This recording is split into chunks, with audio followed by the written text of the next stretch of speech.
반갑습니다. 오늘은 제40강 교회 3대 표지에 대해서 강의하도록 하겠습니다. 제40강 교대 3대 표지는 첫 번째는 올바른 말씀에 선포되는 교회, 두 번째는 정당한 성례가 집행되는 교회, 세 번째 신실한 권징이 시행되는 교회입니다. 칼빈은 첫 번째, 두 번째만 있으면 참된 교회라고 말을 하고 어떤 신학자는 신실한 권징이 시행되는 교회까지 첨가되었습니다. 저는 이 신실한 권징이 시행되는 교회가 한국교회는 전혀 없기 때문에 거의 없기 때문에 세 번째 신실한 권징이 시행되는 교회를 첨가하여 넣었습니다. 교회의 표지는 참된 교회와 거짓 교회를 구별하는 기준이 됩니다. 이러한 표지들을 가지고 있는 교회는 아무리 결점이 있더라도 버려서는 안 됩니다. 즉, 교회의 3대 표지는 어떤 단체를 교회로 안전하게 인정할 수 있다는 충분한 보전과 증거물이 된다는 것입니다. 이러한 원리는 어떤 공동체에 많은 결점이 있다 할지라도 이 표지들을 계속적으로 지니고 있는 한 그것을 거부해서는 안 된다는까지 확대 적용될 수 있습니다. 첫 번째는 올바른 말씀이 선포되는 교회는 두드러진 구절은 에베소서 2장 26절인데요. 교회는 말씀의 선포에 의해서 다스려지며 사람이 창설된 것이 아니라 그리스도께서 세운 것이다. 성령님과 하나님의 말씀은 함께 역사한다. 성령님의 지배를 받는 교회는 말씀에 종속되어 있어야 된다.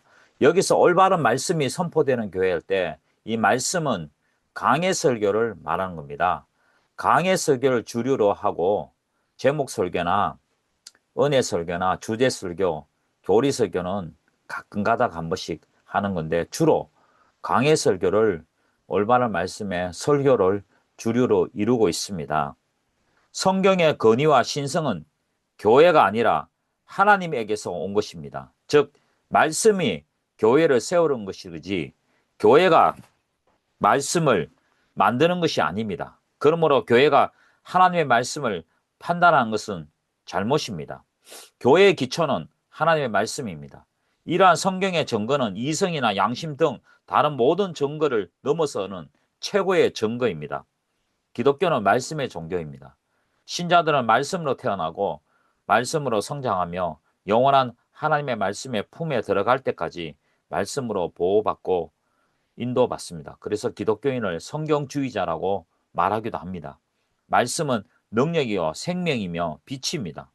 창조주는 하나님은 말씀하셨습니다. 하나님께서 말씀하시니 만물이 지어졌습니다. 두 번째는 정당한 성례가 집행되는 교회입니다. 성경 구절은 읽지 않도록 하겠습니다. 성례란 것은 세례와 성찬을 가리키는 것입니다. 세례는 중생과 제사함의 의미를 지닙니다. 즉 세례는 칭의를 의미합니다. 성찬은 계속적으로 은혜 안에서 살아가도록 영양을 공급받는 것입니다. 성찬은 성화를 의미합니다. 세례는 성도가 그리스도의 연합을 시작하는 표라면 성찬은 성도가 그리스도와 연합을 계속하는 표입니다.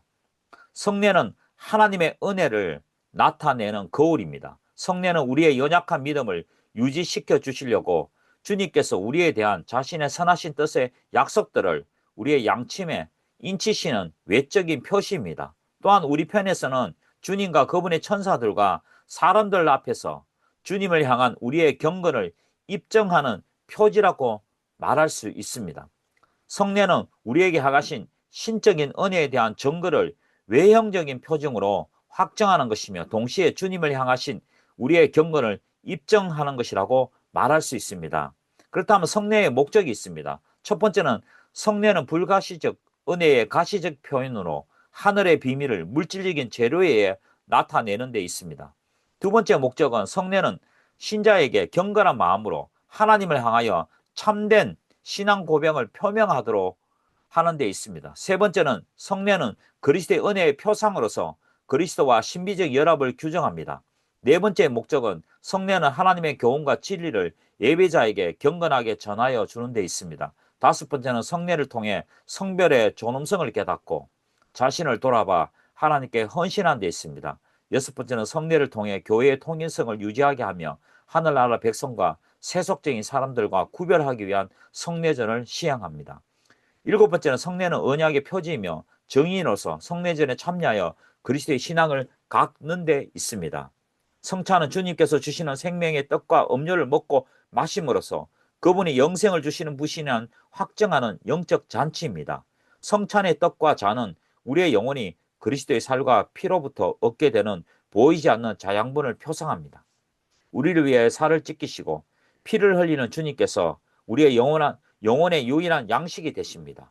그 양식을 먹는 자마다 생명을 살리는 죽음의 능력으로 말미암아 영원하게 살게 됩니다. 이러한 은밀한 연합이 떡과 장의 표상으로 기념됩니다. 두 번째, 세례는 우리가 그리스도께 접붙임을 받아 하나님의 자녀로 인정되기 위하여 교회 공동체에 가입하는 입문의 표징입니다. 세례는 하나님을 믿는 우리의 믿음과 사람 앞에 행하는 우리의 신앙 고백을 돕기 위해서 하나님께서 친히 주신 것입니다. 이러한 세례는 우리의 믿음에 세 가지 유익을 줍니다. 첫째는 세례는 우리를 깨끗하게 되었다는 보증과 증명입니다. 세례는 우리의 모든 죄가 제거되고 용서되고 소멸되어 하나님 앞에 나타나거나 기억되거나 도장을 찍는 문서와 같습니다. 믿는 자는 모두 세례받고 제사함을 받는 것이 하나님의 뜻이기 때문입니다. 둘째는 세례는 우리가 그리스도 안에서 죽고 새 생명을 얻은 표징입니다.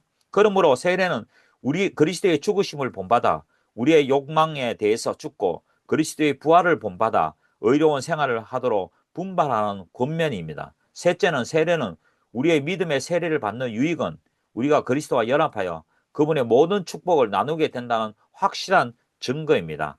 세 번째 표지는 신실한 권징이 시행되는 교회입니다. 참으로 안타까운 것은 한국교회가 거의 신실한 권징이 시행되지 않고 있다는 것입니다. 첫 번째, 권징의 필요성입니다. 교회의 질서가 정연해야 하므로 규율이 더욱 필요합니다. 그리스도의 구원의 교훈이 생명인 같이 권징이 그 근육이며 이 근육에 의해서 몸의 지체들이 서로 결합되고 각각 그 자리에 있을 수 있습니다. 권징은 그리스도께서 명령하신 것이며 경건한 성도들은 마땅히 권징을 실시해야 된다고 했고, 권징을 등한해한 교회는 곧 진리의 빛을 상실하게 되고 거룩한 것을 남용하게 되는 것입니다. 권징의 목적입니다. 권징의 목적은 영혼을 버리기 위한 것이 아니라 자신을 회개하고 돌이켜 회개하고 구원받도록 하기 위한 것입니다. 권징이 갖는 중요한 목적들을 통하여 칼빈은 교회가 거룩해지기 위해서 권징이 반드시 필요하다고 강조합니다. 첫 번째 목적은 추악하고 부끄러운 생활하는 자들에게서 그리스도인이라는 이름을 빼앗으려는 것입니다. 그 이유는 거룩한 교회가 그들로 인해 타락한 자들의 음모단체라는 인상을 주어 하나님께 치욕이 되기 때문입니다. 둘째, 악한 사람들과 항상 교제함으로써 선한 사람들이 타락하는 일이 없도록 하려는 것입니다. 인간은 바른 길을 벗어나기 쉬우므로 나쁜 행실을 보면 우리도 바른 생활을 버리고 다른 데로 끌리기가 아주 쉽습니다.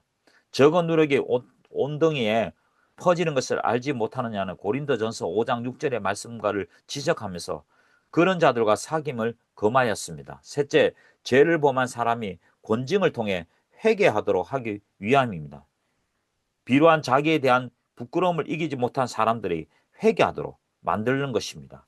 더 유아한 처리를 받았으면 더욱 고집을 씻을 사람들이 자기의 악행에 대해 징벌을 받고 각성하며 유익을 얻도록 하는 것입니다. 교회의 건진과 징벌을 통해 성령이 주 예수의 날 구원을 얻도록 하기 위함입니다.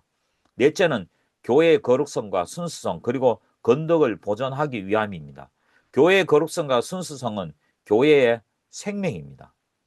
교회가 타락할 때 권징이 없으며 교회는 거룩성과 순수성을 보존할 수 없으며 따라서 타락될 수밖에 없습니다. 다섯 번째는 교회에 임할 하나님의 진노를 막기 위해서 권징이 반드시 시행되어야 할 것입니다. 세 번째는 권징의 태도입니다. 권징을 시행하는 자는 예수 그리스도의 심정으로 겸손과 온유와 오래 참음과 온순과 단호함으로 할 것이며 외모로 판단하지 말고 또한 두려움 없이 공평하게 할 것이라고 교회 정치 문답 조례 191문에 기록되어 있습니다. 사람이 범죄를 대할 때 원수를 대하지 말고 범죄한 자를 대할 때는 원수로 대하지 말고 형제로 대해야 합니다. 그 이유는 권징을 받는 자도 그리스도 안에서 한 믿음의 형제이기 때문입니다. 범죄한 형제와 실제상 원수는 크게 다릅니다.